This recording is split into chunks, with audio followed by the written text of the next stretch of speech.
జాతీయ స్థాయిలో బీజేపీ హవా కొనసాగడంతో అధికారానికి దూరమైన కాంగ్రెస్ పార్టీకి ఇప్పుడు మంచి రోజులు రానున్నాయా అంటే నిజమేనన్న సమాధానం వస్తోంది. అయితే తాజాగా ఇటీవలే దేశవ్యాప్తంగా జరిగిన ఉప ఎన్నికల ఫలితాలే నిదర్శనమని రాజకీయ పరిశీలకులు అంచనా వేసి చెప్తున్నారు. లోక్సభ ఎన్నికలు ముగిసిన తర్వాత పలు రాష్ట్రాల్లో కొందరి రాజీనామాలతో ఉప ఎన్నికలు జరిగాయి. అయితే కేంద్రంలో బీజేపీ అధికారంలో ఉన్న ఈ ఫలితాల్లో ఇండియా కూటమి హవా కొనసాగటం విశేషం. ఇండియా కూటమి దెబ్బకు బీజేపీకి భారీ షాక్ తగిలింది. 7 రాష్ట్రాల్లోని 13 అసెంబ్లీ నియోజకవర్గాల్లో జరిగిన ఉప ఎన్నికల్లో ఇండియా కూటమి 10 స్థానాల్లో గెలుపొందగా బీజేపీ మాత్రం కేవలం 2 స్థానాల్లో గెలిచింది. మిగిలిన ఒక స్థానంలో స్వతంత్ర అభ్యర్థి గెలవడం గమనార్హం.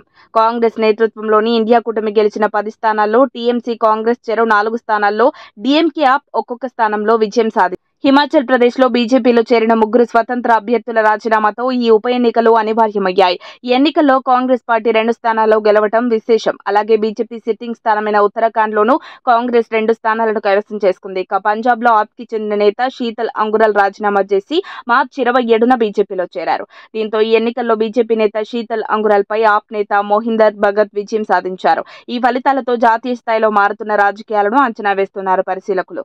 ఇక ఇటీవల జరిగిన పార్లమెంటు ఎన్నికల్లో బీజేపీకి సొంతంగా ప్రభుత్వాన్ని ఏర్పాటు చేసేంత మెజారిటీ లేదు. దీంతో చంద్రబాబు, నితీష్ కుమార్ మద్దతుతో కేంద్రంలో ఎన్డీఏ సంకీర్ణ ప్రభుత్వాన్ని ఏర్పాటు చేసింది. కానీ గతంతో పోలిస్తే ఇప్పుడు మోదీ ప్రభుత్వానికి బలం తగ్గిందని చెప్తున్నారు. తాజాగా విడుదలైన అసెంబ్లీ ఫలితాలు అందుకు ఉదాహరణగా స్పష్టంగా చేస్తున్నాయి.